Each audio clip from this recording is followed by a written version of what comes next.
Assalamualaikum warahmatullahi wabarakatuh. Kami dari kelompok 3 ingin mempresentasikan keselamatan kerja di laboratorium. Kelompok 3 beranggotakan Bella, Dinda, Mutia, Putri, dan saya sendiri, Akila.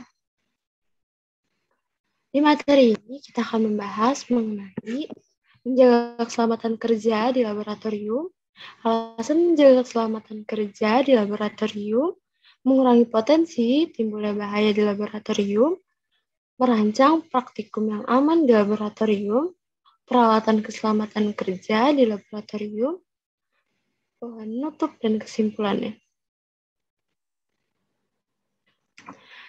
Materi pertama yaitu tentang alasan menjaga keselamatan kerja di laboratorium. Laboratorium adalah tempat melakukan eksperimen bagi para pelajar, staf pengajar, dan pekerja lab. Menguji coba bahan berbahaya dengan menggunakan berbagai macam alat khusus yang biasanya dilakukan peneliti. Penggunaan alat dan bahan tersebut berpotensi mengalami kecelakaan kerja. Umumnya, kecelakaan kerja faktor utamanya adalah kelalaian dan kecerobohan. Karena itu perlu dilakukan upaya untuk mencegah terjadinya kecelakaan.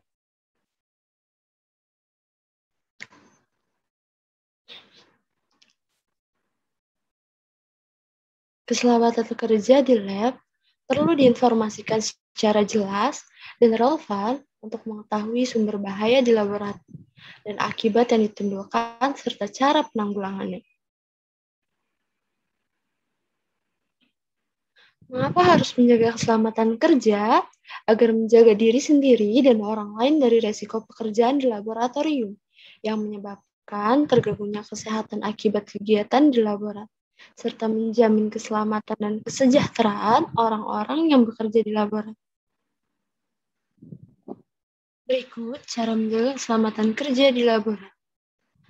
Yang pertama, safety dalam menggunakan sarung tangan, masker, serta baju lab. Yang kedua, memastikan rambut rapi agar tidak mengganggu. Yang ketiga, fokus dalam bekerja. Yang keempat, berhati-hati dalam menggunakan bahan yang berbahaya. Yang kelima, menyediakan P3K. Yang keenam, segera membersihkan diri jika terkena zat berbahaya. Yang ketujuh, tidak mencium zat secara langsung. Yang kedelapan, terakhir, mencuci tangan setelah selesai bereksperimen. Mengurangi potensi timbulnya bahaya. Sebelum melakukan kegiatan di laboratorium, kita harus mengenali lebih dulu alat dan bahan yang nanti kita gunakan. Mengambil tindakan demi keselamatan kerja yang berkaitan dengannya. Satu hal yang juga penting adalah mengenali tindakan apa yang harus dilakukan ketika terjadi suatu keadaan darurat atau berbahaya. Amati dan perhatikan bahan kimia yang akan digunakan untuk praktikum. Kemudian kenali sifat kimia dan fisika bahan tersebut, serta potensi bahaya yang akan ditimbulkan. Bagaimana bahan kimia tersebut mengenai kulit kita secara langsung, dan bagaimana pula cara mencucinya. Beberapa hal yang harus diperhatikan untuk mengurangi potensi timbulnya bahaya dalam praktikum di laboratorium. Yang pertama, menggunakan bahan kimia sesedikit mungkin. Cari cara untuk mengurangi penggunaan bahan kimia berbahaya. Misalnya, untuk menggunakan uji kualitatif, biasanya menggunakan tabung reaksi yang berukuran 10 liter, dapat diganti dengan tabung reaksi yang berukuran 5 liter. Demikian juga dengan cara mereduksi penggunaan bahan kimia dengan cara mengurangi ukuran sampel atau dapat juga mengurangi konsentrasi larutan yang digunakan. Yang kedua, hindari penggunaan bahan kimia berbahaya atau bersifat toksik. Jika memungkinkan, bahan kimia diganti dengan bahan lain yang memiliki potensi berbahaya lebih kecil. Yang ketiga, berada di lokasi yang jauh dari peralatan yang sedang beroperasi atau dapat menggunakan peralatan pengendali jarak jauh. Jika memang praktikum tersebut berbahaya untuk orang di sekitar lokasi, maka pertimbangkanlah dengan menggunakan alat yang beroperasi secara otomatis. Yang keempat, gunakan penghalang atau tebir antara sumber bahaya dengan orang yang melakukan praktikum. Misalnya, sedang melakukan uji coba pemanasan pada cairan yang mudah meletup, maka cairan yang dipanaskan harus diberi tutup. Yang kelima, mengenali dan menangani bahaya langsung dari sumbernya. Misalnya, jika terjadi kecerobohan hingga cairan yang mengandung zat kimia tumpah, maka bersihkan menggunakan absorben untuk memulai proses penyerapan. Lalu bersihkan sisa tumpahan yang terserap menggunakan chemical sorbent pad. Yang keenam, menggunakan monitor elektronik. Untuk hal-hal tertentu dapat digunakan monitor elektronik sebagai pengganti pengamatan dengan mata secara langsung, terutama untuk hal-hal yang memancarkan sinar kuat atau sinar ultraviolet. Penggunaan monitor elektronik dapat mengurangi resiko kerusakan retina mata untuk jangka panjang. Yang ketujuh, tersedianya operator praktikum. Pada proses tertentu yang terkandung potensi kecelakaan yang sangat tinggi, serahkan kepada operator yang telah terlatih dan memang khusus untuk menjalankan langkah praktikum tersebut. Yang kedelapan, menjaga kebersihan ruangan praktikum. Kebersihan ruangan harus selalu dijaga dengan baik. Kebersihan tempat kerja berpengaruh pada kehati-hatian dalam bekerja. Tempat yang kotor dengan bahan kimia yang berbahaya dapat menimbulkan bahaya, salah satunya untuk kulit, sehingga sangat dianjurkan untuk menjaga kebersihan di ruangan praktikum. Yang kesembilan, siap siaga ketika terjadi kecelakaan saat praktikum di laboratorium. Apabila kulit terkena bahan kimia, maka hendaklah harus segera dibersihkan agar tidak masuk ke dalam pori-pori kulit. Jika bahan kimia tersebut tidak bereaksi eksotermis dengan air, maka dapat langsung dicuci dengan air. Yang kesepuluh, lancarnya sirkulasi udara di ruangan praktikum. Sirkulasi udara di ruangan praktikum harus berjalan dengan lancar. Oleh karena itu, ventilasi harus dalam jumlah yang memadai. Apabila ventilasi udara tidak memadai, maka dapat dipasang kipas pembuang udara. Apabila dalam praktikum menggunakan gas yang lebih berat daripada udara, maka harus dipasang ventilasi di sebelah bawah. Kebersihan udara dalam ruangan praktikum menjamin kesehatan dalam pernapasan orang-orang yang berada di dalamnya. Yang ke-11, menggunakan peralatan keselamatan. Peralatan keselamatan kerja tersebut meliputi jas praktikum, sepatu, bukan sendal, kacamata pelindung, sarung tangan, topi, dan lain-lain. Untuk praktikum yang melibatkan radiasi, harus mengenakan jas khusus anti radiasi. Nah, yang selanjutnya adalah melakukan pemeriksaan kondisi kesehatan. Kenapa sih kita harus melakukan itu?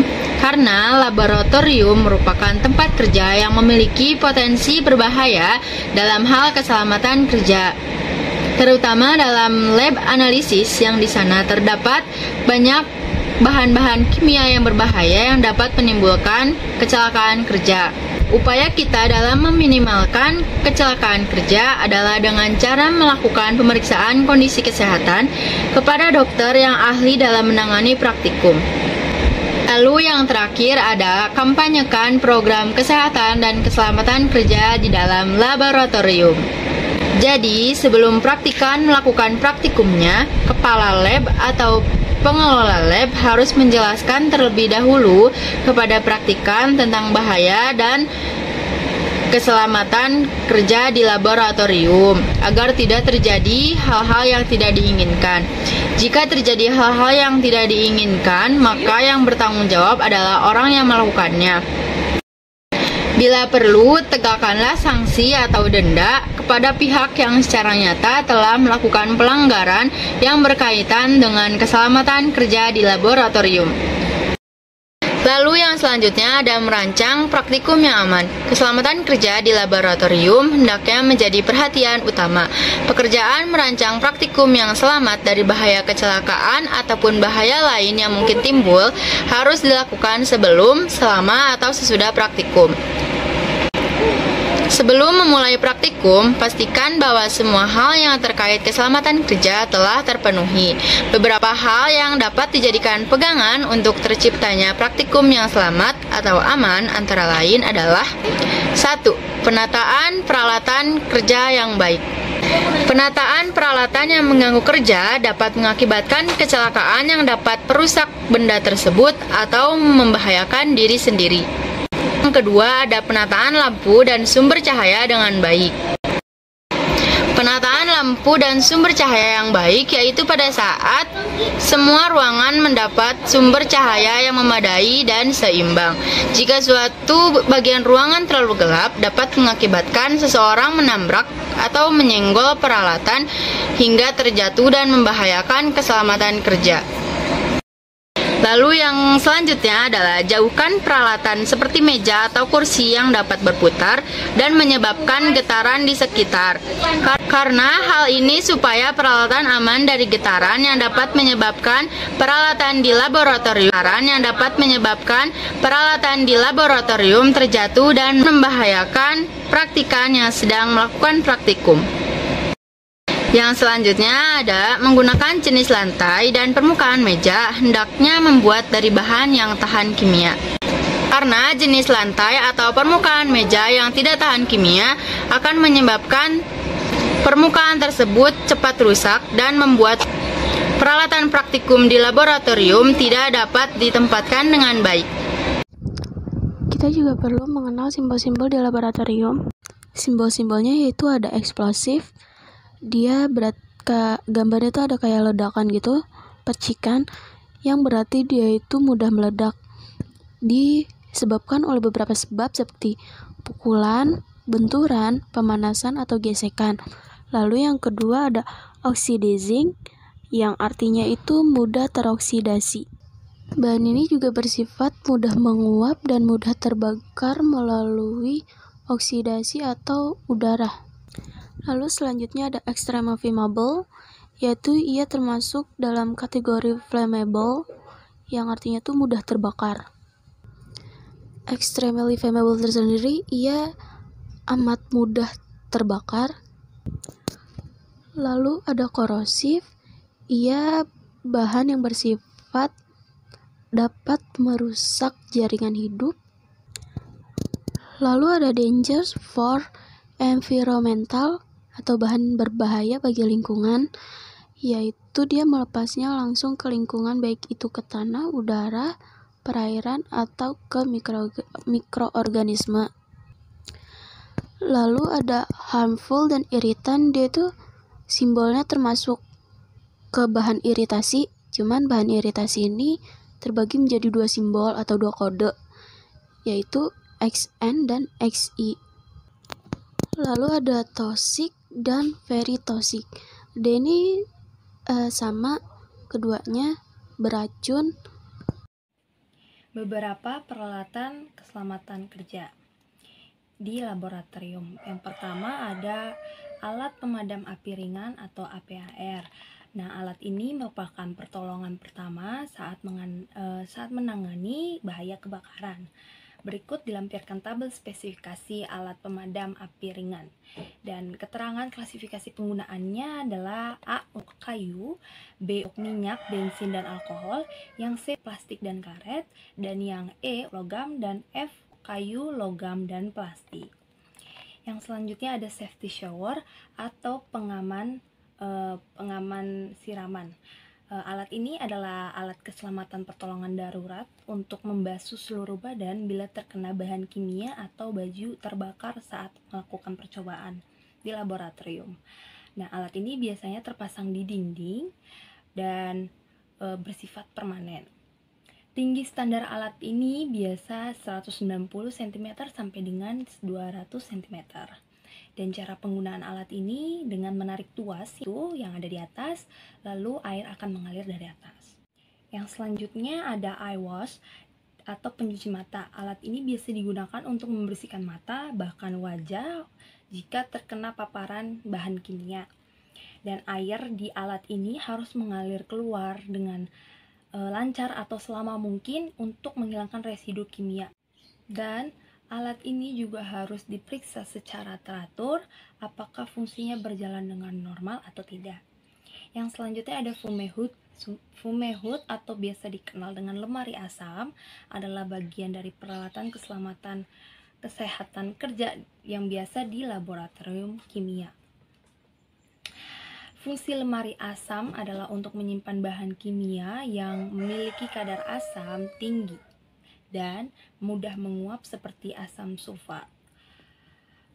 Alat ini juga mirip dengan kabinet yang pintunya dapat dibuka dengan menggeser ke atas dan ke bawah.